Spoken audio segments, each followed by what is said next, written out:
How to change ATM pin. नमस्कार दोस्तों, स्वागत करता हूं आप सभी को टेकीराज यूट्यूब चैनल पर। आज के इस वीडियो में हम सीखेंगे कि कैसे आप स्टेट बैंक ऑफ इंडिया या फिर किसी भी बैंक का एटीएम पिन को कैसे बदल सकते हैं। तो दोस्तों, जानने के लिए इस वीडियो को शुरू से लेकर अंत तक जरूर देखिएगा, और यदि आपने हमारा चैनल को अभी तक सब्सक्राइब नहीं किया है तो चैनल को सब्सक्राइब करके उस बेल आइकन को जरूर दबाइएगा ताकि मेरे हर वीडियो का अपडेट आप तक पहुंचते रहे। तो दोस्तों, चलिए बिना देर के हुए शुरू करते हैं। तो दोस्तों, ये वीडियो पे मैं आपको बताऊंगा दो तरीके से आप अपना एटीएम पिन को चेंज कर सकते हैं। यानी कि एक केस ये होता है कि दोस्तों, आपको अपना एटीएम पिन जो है बहुत पुराना लग गया है और आप जो है नया एटीएम पिन जनरेट करना चाहते हैं, चेंज करवाना चाहते हैं। एक तो ये केस होता है, और दूसरा केस होता है कि आप अपना एटीएम पिन भूल चुके हैं और आप रिकवर करना चाहते हैं।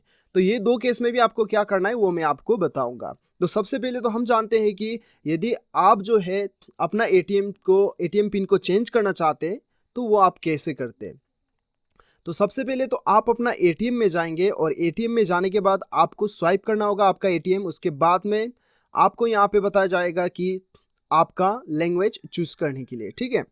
तो आपका लैंग्वेज जो भी है वो आप चूज कर लीजिए यहाँ से। उसके बाद में आपको अपना पासवर्ड भरना होगा, ठीक है।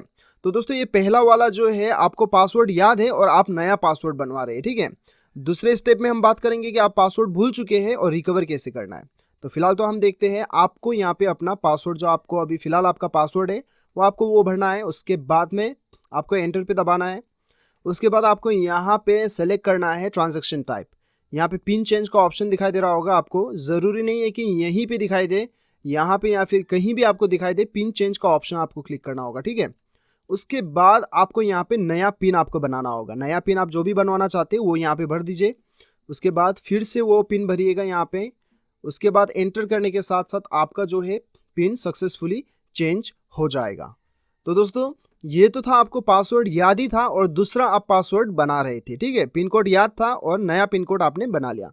लेकिन दूसरा केस में आपको क्या करना होता है दोस्तों, दूसरा केस में क्या करना होगा, आपको नीचे डिस्क्रिप्शन पे एक लिंक मिलेगा। मैंने एक आर्टिकल का लिंक शेयर किया है, वो लिंक को क्लिक कीजिएगा तो वो आर्टिकल में जाने के बाद में इंडिया का सारा बैंक का आपको वहाँ पे टोल फ्री नंबर मिल जाएगा, ठीक है। आपको क्या करना है, आपका जो भी बैंक का टोल फ्री नंबर है उससे आप कॉल कीजिएगा। कॉल करके कस्टमर केयर को बताइए कि आपको अपना एटीएम का जो है पिन जो है वो आपको चेंज करवाना है, आप भूल चुके हैं। तो वो केस में क्या होगा कि दोस्तों, आपको एसएमएस सर्विस प्रोवाइड किया जाएगा। आपको एक नंबर दिया जाएगा जिस नंबर में आपका डेबिट कार्ड का यानी कि एटीएम कार्ड का लास्ट 4 डिजिट नंबर रहता है, वो नंबर आपको एसएमएस करना होता है, ठीक है। आपको कस्टमर केयर जो नंबर देगा वो नंबर पे आपको आपका एटीएम का 4 डिजिट लास्ट नंबर भेजना होता है, और आपको अपना पासवर्ड जो है एसएमएस के जरिए से ही मिल जाएगा। इस प्रकार से आप रिकवर कर सकते हैं। तो नीचे डिस्क्रिप्शन पे लिंक मिल जाएगा, वहाँ पे चेक करके लिंक क्लिक करके आप अपना टोल फ्री नंबर ढूंढ के आप कस्टमर को कॉल करके आपका एटीएम का पिन बदलवा सकते हैं। तो दोस्तों, इस प्रकार से आप अपना बैंक का एटीएम पिन आसानी के साथ बदल सकते हैं। तो मुझे पूरा उम्मीद है कि आपको वीडियो पसंद आएगा। वीडियो पसंद आए तो एक लाइक जरूर कीजिएगा, चैनल को सब्सक्राइब कीजिएगा, वीडियो को शेयर कीजिएगा। मिलते हैं अगले वीडियो में, अभी के लिए इतना ही। Till then bye bye, take care.